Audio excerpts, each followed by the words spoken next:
함께 기도 드리심으로 예배를 시작하겠습니다. 함께 기도 드리실 때 바쁜 일상을 멈추고 또 바쁜 마음의 시계를 멈추고 주님께 예배드리기 위해 이 자리에 있습니다. 온전히 주님의 뜻을 깨닫고 주님께로 삶을 조정하는 시간 될 수 있도록 이끌어 주옵소서. 이 예배의 주인 되어 주시고 주님만 높임 받으시는 시간 되게 해달라고 다 함께 주여 외치시고 기도하시겠습니다. 주여 믿습니다. 할렐루야. 사랑의 하나님 감사합니다. 주님께서 은혜 베푸사 예배드릴 수 있는 여건과 기회를 허락하여 주시니 감사합니다. 아버지 하나님, 저희의 바쁜 모든 일상들을 멈추고 주님 앞에 나와왔습니다. 모든 일상도 다 주님의 것이지만 특별히 시간과 마음과 장소를 구분하여서 주님을 예배드리기 위해 이 자리에 있습니다. 주여 저희의 마음을 온전히 받아주옵소서.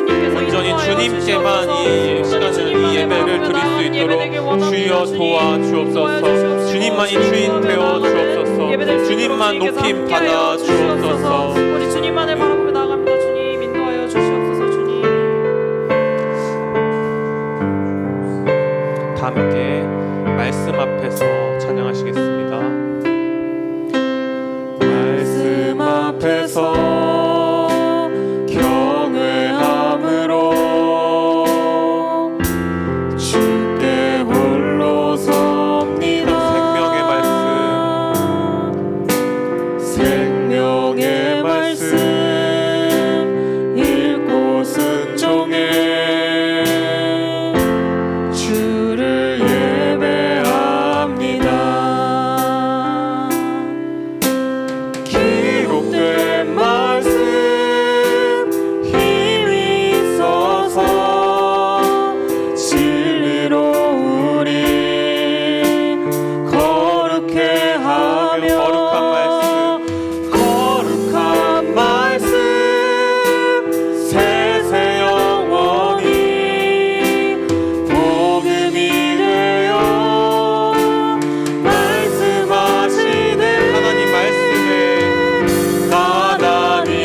하나님 말씀에 운명을 거는 자 순종하며 주 따라가는 자 영원한 하나님 나라 이뤄갈 주의 교회요 일어나라 교회를 교회되게 예배 예배되게 우리 사용하소서 진정한 풍의 날 오늘 임하도록 우리 사용하소서 우리에게 소원이 하나 있네 다시 찬양하시겠습니다 우리에겐 소원이 하나 있네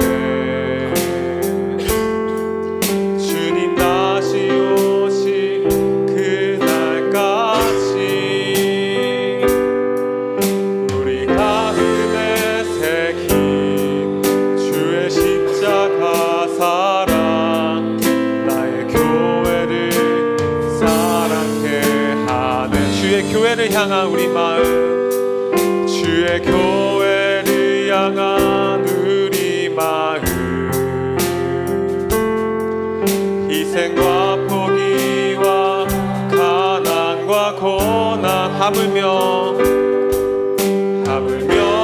죽음조차 우리 막을 수 없네 우리 교회는 이 땅에 임하 교회를 교회되게 예배 예배되게 우리 사용하소서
주 신뢰 주 뜻 안에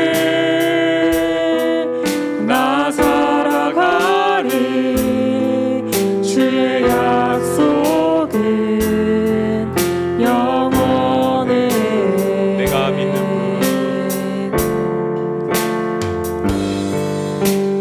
내가 믿는 분 예수 내가 속한 분 예수 삶의 이유 되시네 내 노래 되시네 전심으로 경배하리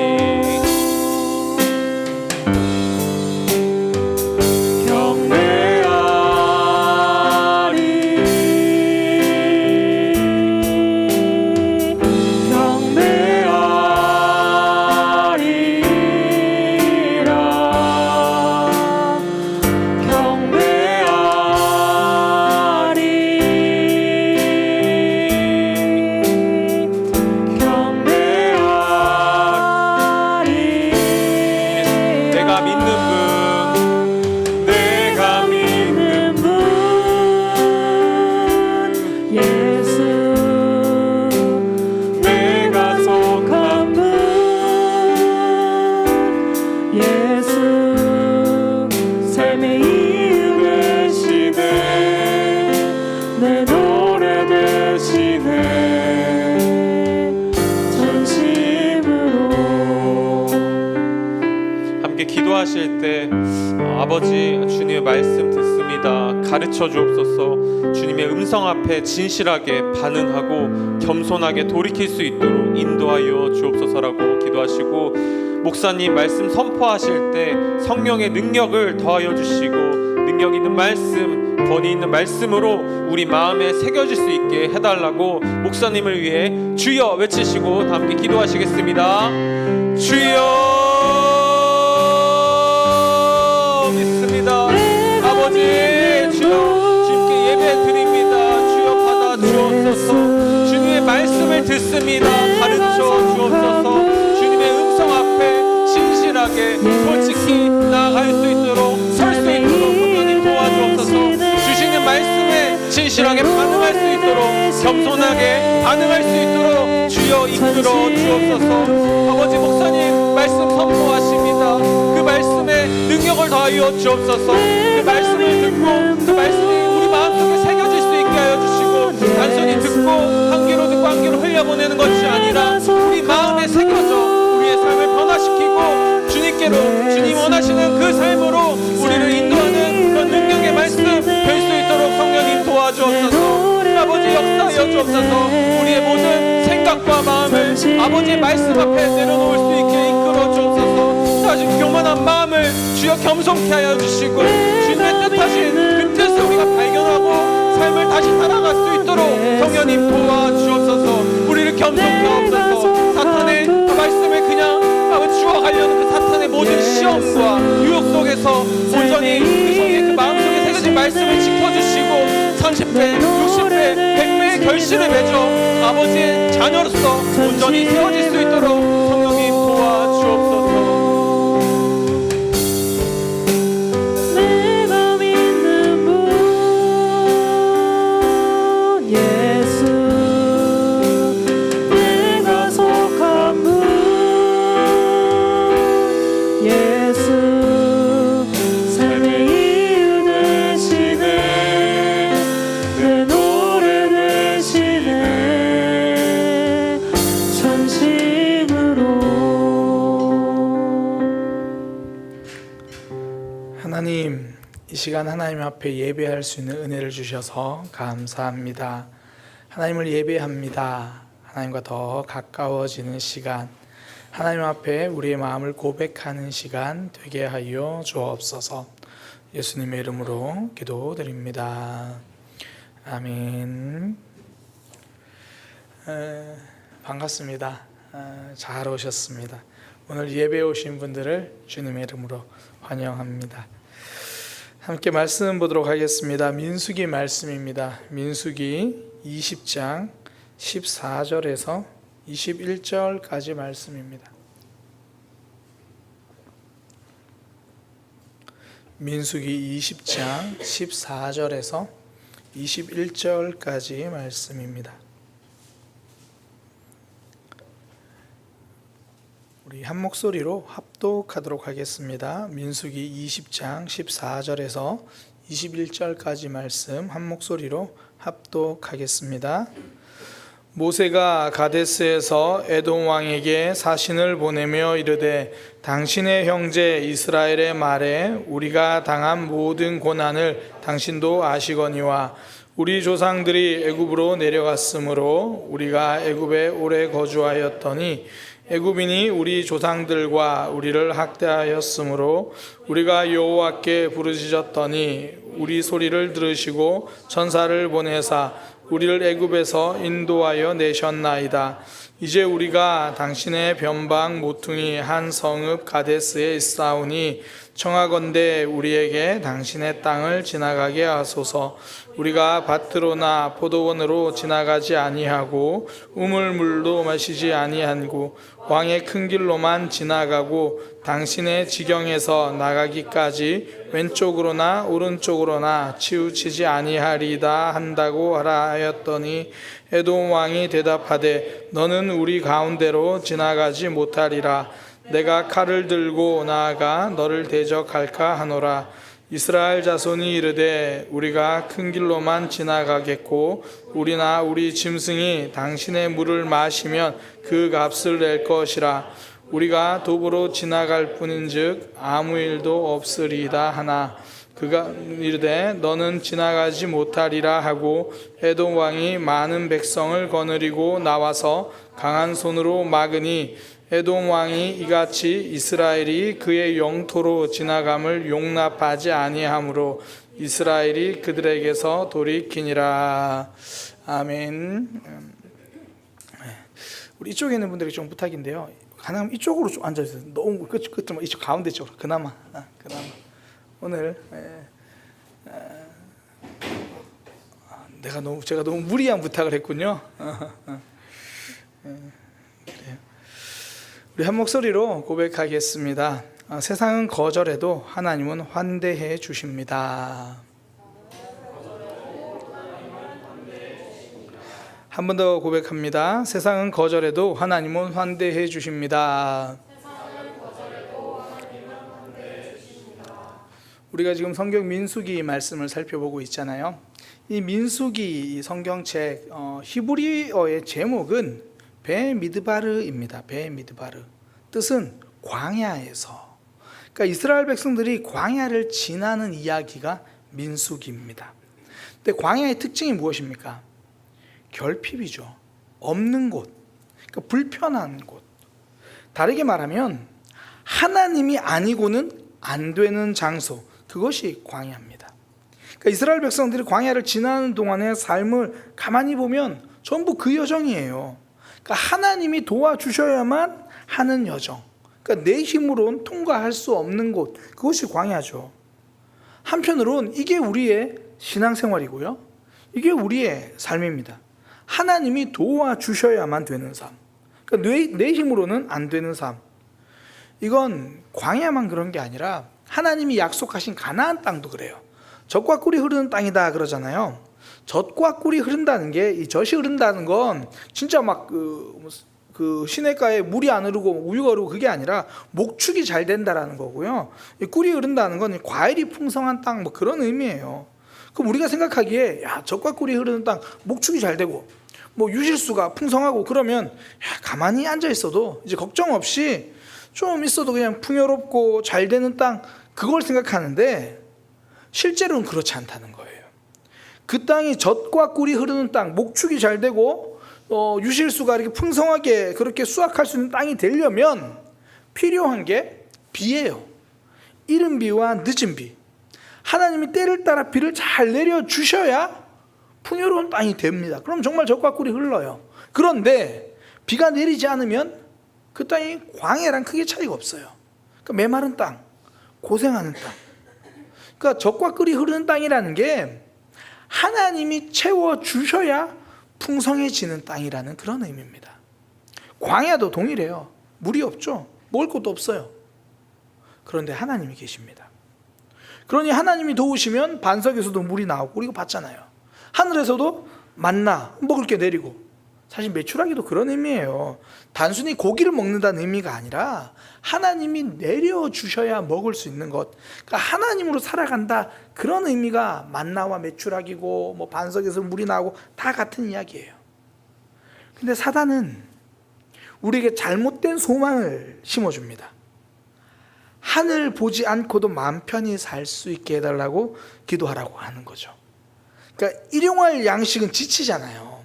한 10년치는 좀 쌓아놓고 살고 싶잖아요. 한 10년치 정도는 보장되고 그런 축복을 구하라고 사단은 우리에게 속이는 거예요.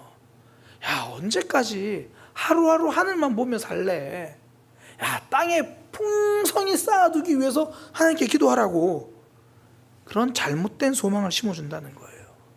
이게 그냥 들으면 단순히 안정적인 생활, 풍요로운 생활을 구하라고 하는 평범한 기도 제목 같지만, 사실 이미 이렇게 기도하고 있는데 그런 것 같지만, 그 속에는요, 하나님 없이도 문제없이 살아갈 수 있는 삶을 구하라는 말이죠. 그러니까 하나님 없는 부유함은 함정입니다. 성도에서 성도는 결국 내 삶은 하나님으로 채워진다, 이걸 고백하는 사람이잖아요. 우린 그래서 하나님께 기도하는 거예요. 그래서 하나님 앞에 예배하는 거죠. 내 힘으로 살아갈 수 없기 때문에. 그래서 가끔씩 우리의 기도 제목을 점검해 봐야 될 필요가 있어요. 하나님께 기도하는데 정작 그 기도 제목은 하나님 없이도 좀 잘 살고 싶어요, 그런 기도 제목일 때가 있다라는 거예요. 광야는요, 하나님만으로만 살아가는 삶이에요. 결핍의 땅이죠. 하나님이 계셔야 살아갈 수 있는 땅. 그래서 믿음의 땅입니다. 하나님만 붙들 수 있는 땅. 그런 의미에서 우리 모두는 지금 광야를 살아가고 있는 거죠. 하나님 없이는 살아갈 수 없는 삶. 단지 그걸 느끼느냐, 좀 가끔씩 느끼느냐, 그 차이죠. 오늘 본문도 그걸 알려줍니다. 오늘 본문의 핵심 단어를 저한테 요약해서 말하라 그러면 저는 거절이라고 말할 거예요. 에돔 왕에게 길 좀 지나갈게요 부탁을 하거든요. 그때 에돔 왕의 반응이 거절입니다. 근데 이유도 없어요. 납득도 좀 안 돼요. 그냥 거절이에요. 근데 이게 삶이에요. 이게 광야입니다. 그러니까 나의 계획과 나의 요청이 거절되는 곳, 그게 광야죠. 그게 우리가 겪는 삶이죠. 내용을 먼저 한번 좀 살펴보겠습니다. 민수기 20장 14절에 보면 이제 모세가 에돔 왕에게 사신을 보내는 거예요. 모세가 가데스에서 에돔 왕에게 사신을 보내며 이르되, 이제 그러면서 이야기하는 게 먼저 친분을 이야기하잖아요. 당신의 형제 이스라엘의 말에, 이 에돔이 에서의 후예잖아요. 이 이스라엘은 야곱의 후손이고, 그러니까 서로 이제 형제 관계였잖아요. 그러니까 그런 이야기를 하는 거예요. 친분. 우리나라 표현으로, 좀 경상도 표현으로 우리가 남이가, 뭐 이런 이야기예요. 우리가 남이가 좀 봐달라, 뭐 이런 이야기죠. 그러면서 자신들의 과거를 이야기해요.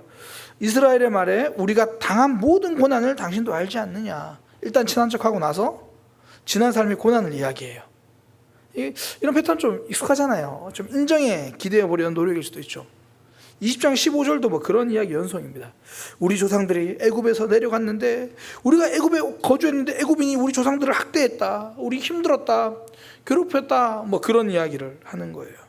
그러니까 보통 이런 내용이 상대방에게 도움을 받기 위해서 하는 일반적인 노력이죠.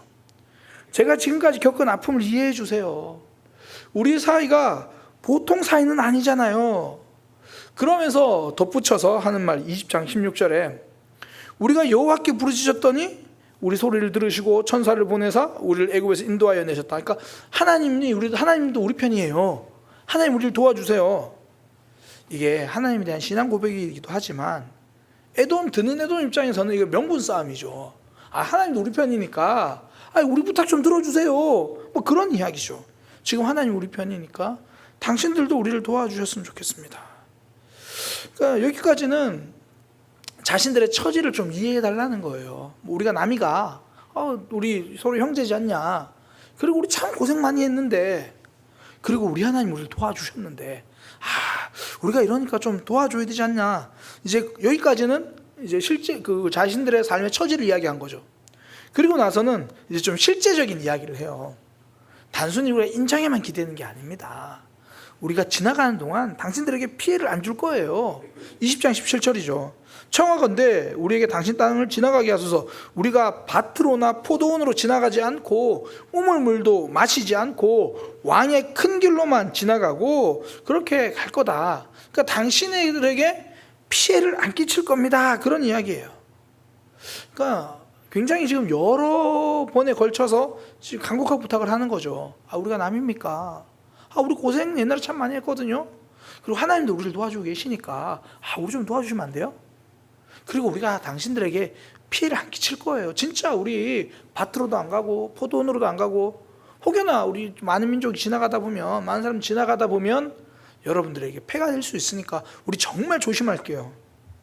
이 정도 부탁하면 좀 들어줘도 되겠다라는 마음이 들죠. 누구 입장에서요? 부탁하는 사람 입장에서요. 근데 부탁받는 사람 입장에서 보면 어떤가요? 뭘 믿고요? 한두 명도 아니고 1, 2천 명이 지나간다고 해도 많은 숫자인데 한민족이 통째로 우리 땅을 지나가겠대요. 그걸 어떻게 믿고 받아들여줘요? 이스라엘의 입장에서만 보면 에돔이 야속하긴 해요. 근데 에돔의 상황에서는요, 이거 쉽지 않아요. 누가 어느 날 혜진이 집에 가가지고 그러는 거예요. 우리가, 혜진아, 우리 지금 옛날에 친척이었잖아. 우리 되게 친했잖아. 그리고 내가 그동안 고생했는 거 알잖아. 그러니까 한 달만 너희 집에서 자자. 우리가 있는 동안 너희 집에 주방은 얼씬도 안 할게. 아무것도 안 할게. 그리고 한 명이 아니라 일단 20명이 와가지고. 이게 이스라엘 백성 입장에서는 에돔이 야속한데 에돔 상황에서는 이게 쉽지 않죠. 이게 당연한 책임을 외면하는 게 아니라 그들 입장에서는 쉽지 않은 결정이죠.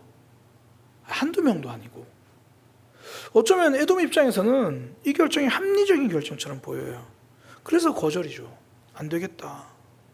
민수기 20장 18절에 에돔 왕이 대답하되 너는 우리 가운데로 지나가지 못할 거다. 내가 칼을 들고 너희를 대적할까 하노라. 이게 너희 지나가기만 해봐. 우리가 칼 들고 너희를 괴롭힐 거야. 그렇게 단순한 협박일 수도 있죠. 또 전 한편으로는 이게 그렇게도 들려요.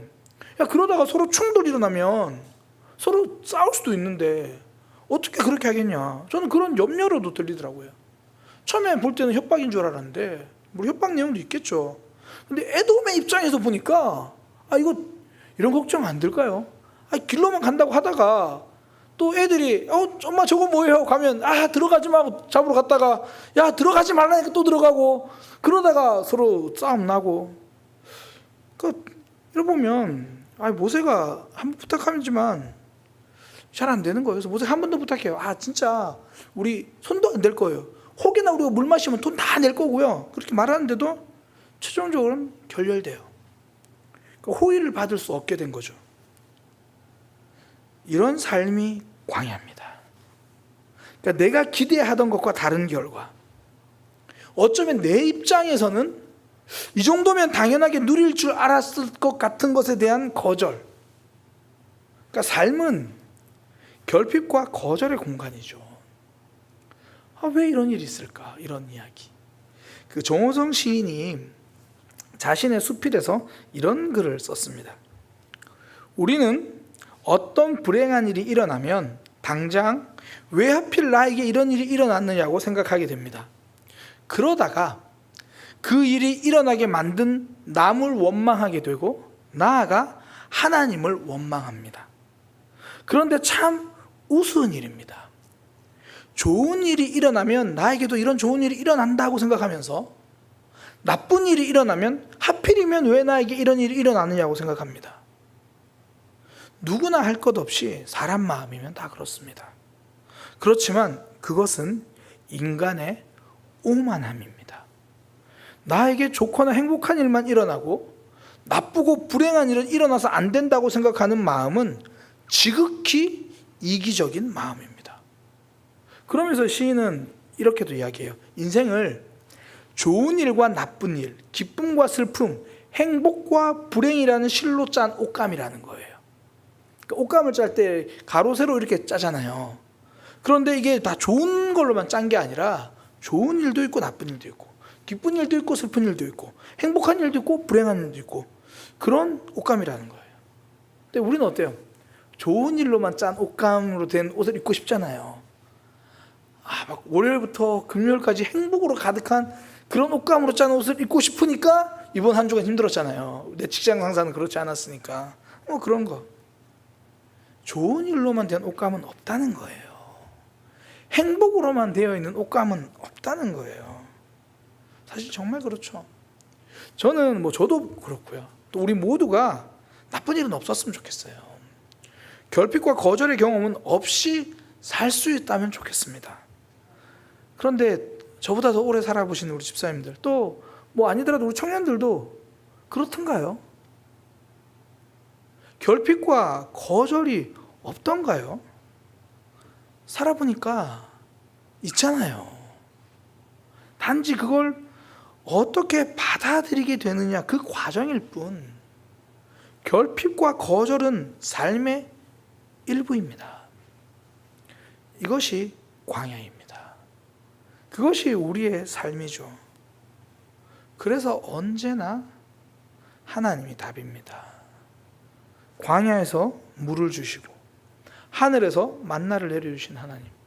그러니까 광야는 풍성한 환경으로 살아가는 곳이 아니에요. 우리 삶이 하나님의 공급하심으로 하나님의 인도하심으로 사는 곳이죠. 그 내용을 잘 요약해 준 말씀이 신명기 8장 3절에서 4절이죠. 개인적으로 참 좋아하는 말씀인데요. 광야가 어떤 곳이었는지를 이렇게 요약합니다. 너를 낮추시며 너를 줄이게 하시며 또 너도 알지 못하며 내 조상들도 알지 못하던 만나를 내게 먹이신 바로 그 자리다. 그 이유는 무엇이냐? 사람이 떡으로만 사는 것이 아니고 여호와의 입에서 나오는 모든 말씀으로 사는 줄 네가 알게 하려 하심이라. 광야를 지나면서 하나님으로 살아간다는 것을 경험하게 되는 거다. 그러면서 4절에 이 40년 동안 여러분들의 의복이 헤어지지 않았고 여러분들의 발이 부르트지 않았다. 진짜 결핍이고 거절이고 힘들었는데 돌아보니 은혜였지 않냐. 그 이야기를 하는 겁니다. 우리의 삶 돌아보면 작년도 진짜 어려운 문제도 있었고 한 5년 전에 그때 이거 어떻게 할까? 청년들 입장에서는 취업 앞두고는 취업 때문에 고민했고 또 처음 취업했을 때는 직장 상사 때문에 고민했고 또 우리도 관계 보다 보면 저 사람 때문에 힘들었고 이 사람 때문에 힘들었고 그런데 지나고 보니까 하나님의 은혜였고 이게 삶이죠. 결핍의 장소에서 하나님이 공급해 주신 것. 하나님이 결핍에서 공급만 해 주시는 게 아니라 거절받던 이스라엘을 하나님이 환대해 주시거든요. 에돔은 지금 이스라엘을 거절하잖아요. 그런데 여기서 이제 모세가 에돔 왕에게 부탁할 때 보면 하나님은 자신들을 거절하지 않았다라는 그런 의미로 하는 이야기가 있어요. 그게 민수기 20장 16절이거든요. 우리가 여호와께 부르짖었더니 우리 소리를 들으시고 천사를 보내사 우리를 애굽에서 인도하여 내셨다. 에돔은 자신들을 보호해 주겠다고 이제 자신들을 보호하겠다고 이스라엘을 거절하는 거죠. 그 땅에 들어오면 안 되니까. 근데 하나님은 이스라엘의 아픔을 듣고 부르짖음을 듣고 그 신음을 듣고 품어주시는 거죠. 그러니까 환대해 주시는 거죠. 그러니 결핍의 땅 광야도 공급의 땅이 되는 거예요. 하나님이 그들을 받아주시니까 환대해 주시니까. 그러니까 환대 우리가 흔히 하는 표현으로 받아주신다 이런 이야기죠. 근데 이 환대라는 게 성경에 나오는 중요한 개념 중에 하나입니다. 가장 크게는 하나님이 우리를 환대해 주시는 것. 앞서 말씀드린 것처럼 평소에 우리가 자주 쓰는 표현으로는 하나님이 내 삶을 받아주신다 이런 거죠. 아브라함이 기근 때문에 애굽으로 가잖아요. 약속의 땅을 등지고 갑니다. 가가지고 일이 잘 풀리면 좋겠는데 자기 아내를 누이라고 속이죠. 그래서 성경에 보면 바로 왕에게 자기 아내를 시집 보내요. 많은 재물을 받은 게 신부시 창금이거든요. 실제로 자기 아내를 시집 보내요. 다행히 하나님이 그 가운데서 막아주셔가지고 다시 아내를 찾을 수 있게 된 거예요. 그리고 가나안 땅으로 돌아갑니다. 그런데 하나님은요, 그렇게 가나안 땅으로 다시 돌아온 아브라함을 아무 일도 없었던 것처럼 맞이해 주십니다. 그걸 붙들어 주시는 거예요. 이게 하나님의 환대입니다. 그냥 있는 모습 그대로 받아주시는 거. 우리가 오늘 경험하고 있는 거.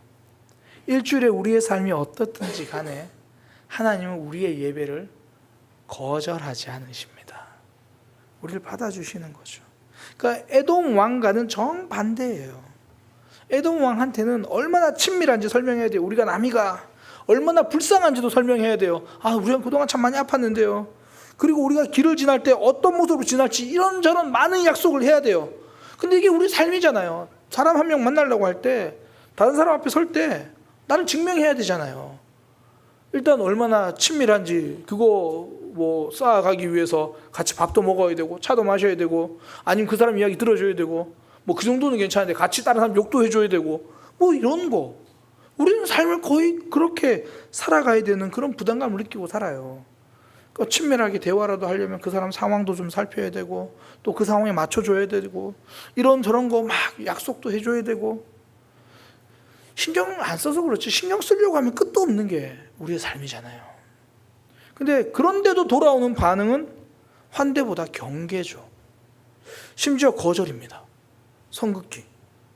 근데 이게 어쩌면 우리도 다른 사람을 대할 때 다르지 않아요.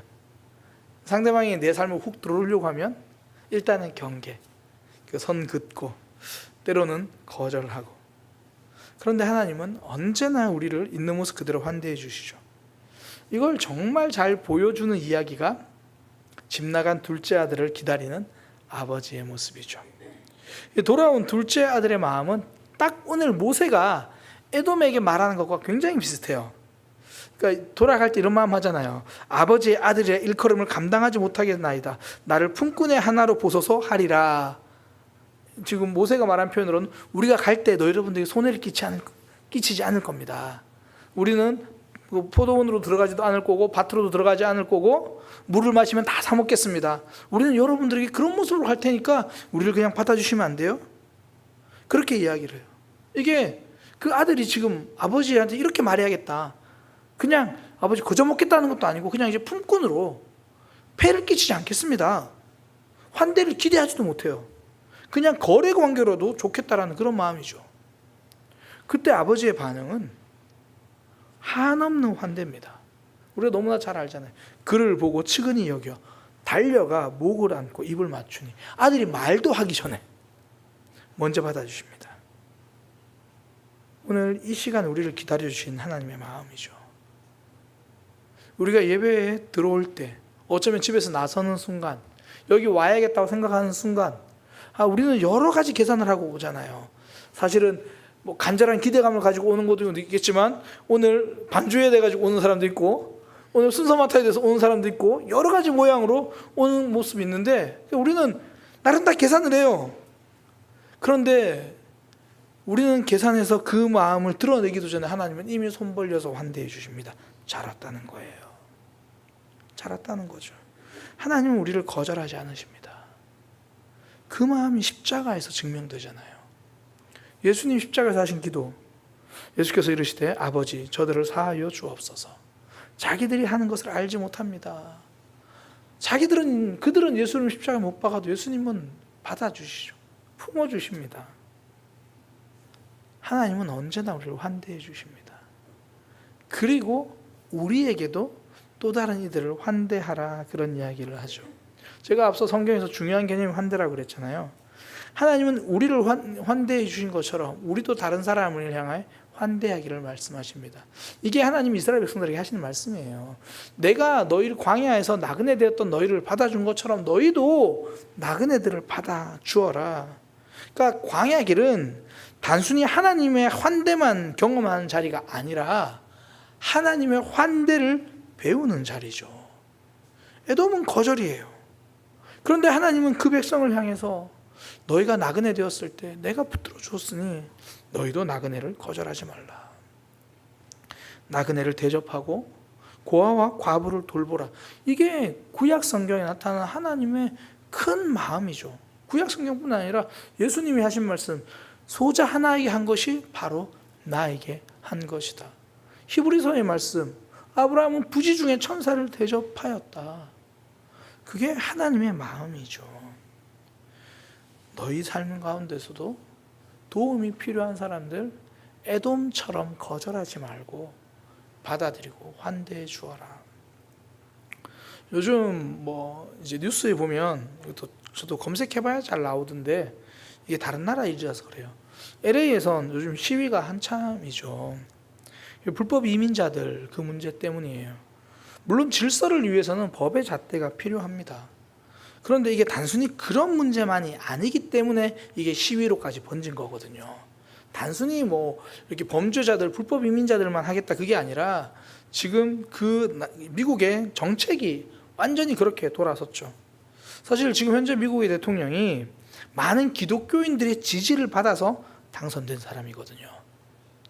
그런데 그 모습이 너무 아쉬운 거예요. 환대는 사라지고 배제와 선긋기만 있는 거예요. 하나님의 백성은 하나님을 닮아서 환대할 줄 아는 사람이고요. 하나님께 환대해야 한다는 사명을 받은 사람입니다. 우리가 에돔과 똑같을 수는 없잖아요. 이번에 이제 국내 선교를 가잖아요. 다음 주에 이제 국내 선교팀 가는데 가는 교회가 다문화 카페 교회예요. 다문화 카페. 그러니까 이주민 사역을 합니다. 그러니까 환대 사역이죠. 그분 이제 선교사님 하신 사역을 보면 이주민들은 이 집을 구하기도 쉽지 않아요. 그 이유가 직장에 따라서 집을 구해야 되는데 직장이 언제 어떻게 구해질 줄 모르니까. 그리고 지금 이곳에서 이 농장에서 일하다가 일이 끊기면 다음 이게 지금 일이 어떻게 될지 모르니까 중간에 쉴 데가 없는 거예요. 그래서 그 선교사님이 하신 게 뭐냐면 제일 처음에 여관 하나를 통째로 사신 겁니다. 그래가지고 그 이주민들 중에서 중간에 그 텀이 생긴 사람들을 그냥 그곳에서 숙박하면서 머물 수 있도록 환대죠. 그리고 그렇게 온 이주민들 중에서 직장을 못 구해서 전전긍긍할 때 이게 한국 사람이 접근하는 것과 이주민이 접근하는 게 다르거든요. 그러니까 그분이 알아봐 주는 거예요. 어디에 일할 자리가 있는지, 어떻게 일할 자리가 있는지. 야, 너 교회 몇 번 오면 내가 이거 도와줄게. 그게 아니라 그냥 환대해요. 그냥 환대해주고 그러면서 자연스럽게 야, 너 한글을 좀 배워야 그래도 좋은 직장 갈 수 있어. 한글을 가르쳐 줄게. 그리고 요한복음으로 한글을 가르쳐요. 복음이 조건적이지 않아요. 그냥 환대해요. 그러면서 하나님의 사랑을 알려주고 물론 복음을 무조건 전하실 때가 있어요. 언제냐면 그 지체들이 그곳을 떠날 때 이제 그 나라로 돌아가거나 더 이상 접점이 없다고 생각할 때는 따로 저녁에 만나서 오늘은 내가 정말 중요하게 할 이야기가 있다. 그러면서 복음을 전해요. 환대죠. 이게 하나님이 우리에게 말씀하신 삶이잖아요. 성경에서 새로운 이야기는 언제나 환대에서 시작합니다. 아브라함의 종을 환대한 리브가가 이삭과 결혼하게 되죠. 모세를 환대해 주었던 시프라가 모세와 결혼합니다. 엘리야를 환대했던 사르밧 과부의 집에는 먹을 게 떨어지지 않습니다. 하나님의 삶, 하나님의 일하심의 모습이 그래요. 오늘 우리가 누군가를 환대하면 하나님이 우리의 삶을 사용하셔서 하나님의 이야기를 만들어 가십니다. 제가 사역했던 한 교회에서요, 어떤 집사님 이야기입니다. 제가 그분을 처음 만났을 때 그분의 모습은 이 본인 하나, 나 하나도 제대로 서기를 굉장히 버거워하시는 그런 분이었어요. 그러니까 왜 신앙생활은 둘째치고 그런 거 있잖아요. 내 삶, 내 가족. 그러니까 일단은 내 삶도 버거워서 늘 가족 때문에 힘들고 그렇게 나만 꽁꽁 싸매며 살아가던 그런 분이에요. 그러다가 이제 교회에서 한 성경 공부도 하고 하나님을 조금씩 알아가면서 이제 믿음이 자라면서 달라지는 것을 제가 옆에서 봤어요. 그러니까 나만 보던 삶이 이제는 내 삶만 보는 게 아니라 하나님을 보기 시작하는 거예요.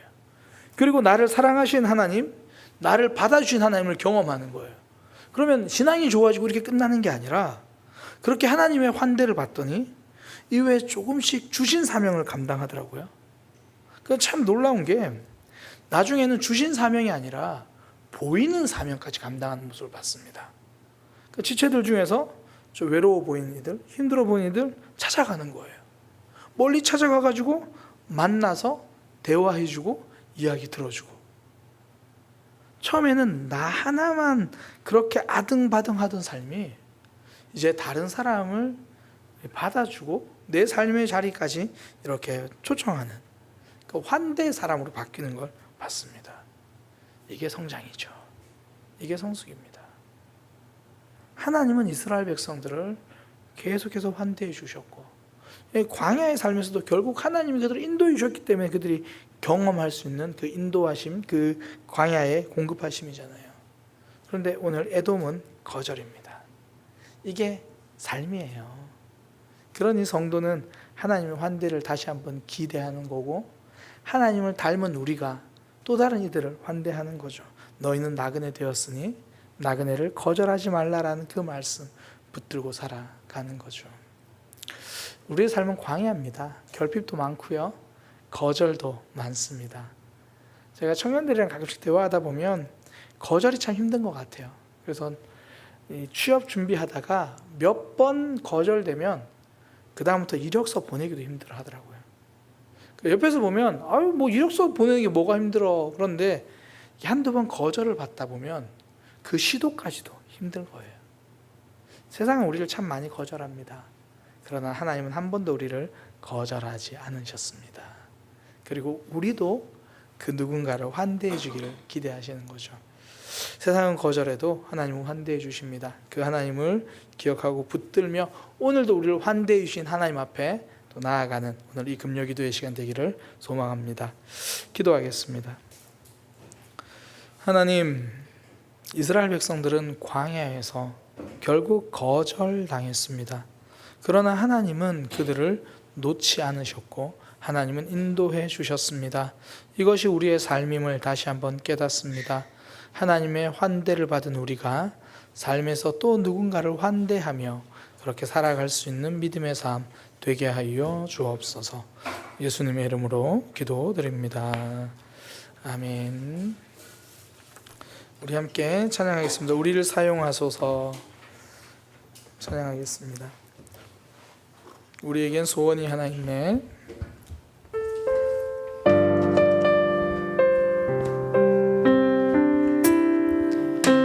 우리에겐 소원이 하나 있네. 주님 다시 오실 그날까지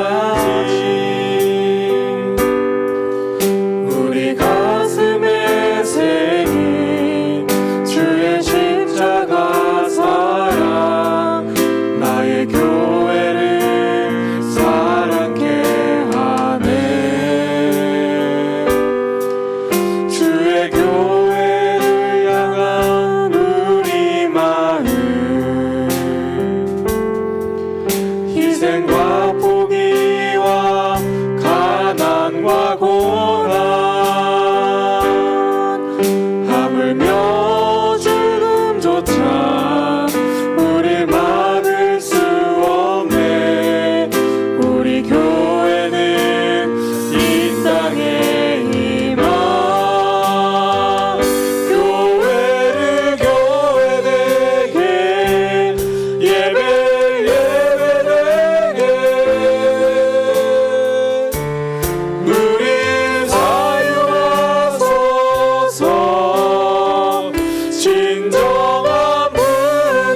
질병과 포기와 가난과 고난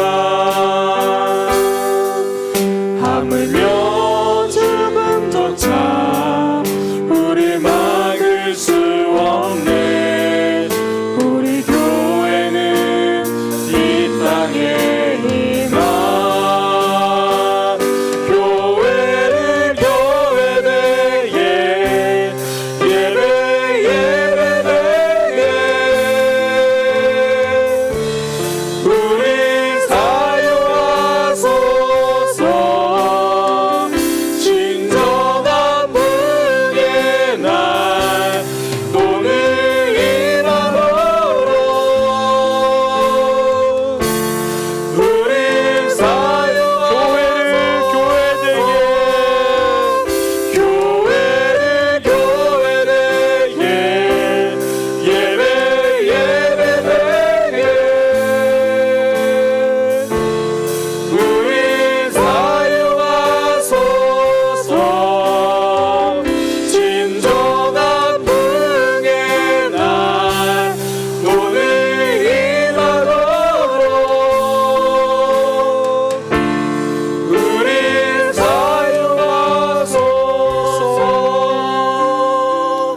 이제 우리 시간 기도 제목 나누고 함께 기도할 건데요. 우리 오늘은 찬양팀도 지금 다 전부 다 자기가 기도하고 싶은 자리로 다 앉으세요. 절반이 찬양하고 절반이 기도하고 말고 전부 다 오늘 바로 음악 틀어드릴 테니까 찬양팀도 전부 다 괜찮아요. 반주 없어도 괜찮아요. 전부 다 오늘 얼마나 좋아요. 널찍하게 앉아가지고 하나님 앞에 정말 나 개인적으로 하고 싶었던 이야기 할 수 있는 시간이에요. 그래서 오늘 이제 기도 제목 드릴 텐데 그 기도 제목 가지고 기도할 때도요, 내 목소리가 내 귀에는 들릴 수 있도록 그렇게 소리를 내서 기도하면 좋을 것 같아요. 그래서 하나님께 집중할 수 있으니까. 그래서 오늘 하나님 나에게 정말 특별한 시간 주셨군요. 제가 온전히 하나님께 집중해서 기도하겠습니다. 그런 마음으로 먼저는 우리가 들은 말씀을 기억하면서 기도하기 원합니다. 나를 환대해 주신 하나님을 다시 한번 발견하면 좋겠어요. 하나님이 지금까지 내 삶, 세상에서는 다 조건적이잖아요. 이만큼 해야 되고 저만큼 해야 되고, 그러나 나를 있는 그대로 환대해 주셨던 하나님을 기억하면서 기도하고요. 또 나도 내가 환대해야 될 사람들이 있을 거예요. 마음속에서, 뭐 직장에서, 아니면 가족들 중에서도 내 마음속에서 내가 성급게 하고 있는 사람들 있잖아요. 근데 하나님은 계속 받아들이라 그러고 손 내밀라 그러고 그 사람들을 하나님, 내가 그렇게 나도 환대의 사람이 되게 하여 주옵소서. 그렇게 기도하고요. 우리 주일 예배 놓고 기도하기 원합니다. 하나님, 주일 예배를 통하여 내가 먼저 하나님과 더 깊어지는 시간 되게 하시고, 또 함께 예배하는 우리 모든 지체들, 또 우리 소그룹의 멤버들이 있을 거 아니에요. 하나님, 이 지체가 이번 주일에 꼭 참석해야 됩니다. 주일에 와서 하나님을 만나야 됩니다. 주님 붙들어 주시고 인도하여 주옵소서. 그렇게 기도하고, 우리가 알고 있는 기도 제목들 있잖아요. 영혼들의 아픔들, 또 육신의 질병들 여러 모양 하나님 회복시켜 주시고 인도하여 주옵소서. 우리 그렇게 기도하고, 다음 주 이제 선교팀 갑니다. 오늘 예배를 보니까 다음 주 이제 사실 걱정이 조금 되긴 해요. 다음 주 금요기도회가. 그러나 하나님 또 붙들어 주시고, 선교팀도 또 이곳에 있는 지체들도 하나님께서 붙들어 주시고 인도하여 주옵소서. 우리 각자 가지고 온 기도 제목 하나님 앞에 내 모습 있는 그대로 기도하는 그런 시간 되기를 원합니다. 우리 주님의 이름 한번 부르고 우리 함께 기도하겠습니다. 주여! 하나님, 이 시간 하나님 앞에 기도합니다. 주님 도우시고 인도하여 주옵소서. 오늘 하나님께 기도할 수 있는 특별한 시간을 주셔서 감사합니다. 하나님 앞에 온전히 기도하는 시간, 하나님 바라보는 시간 되게 하여 주옵소서. 하나님 앞에 나아갑니다. 아버지, 함께하여 주옵소서.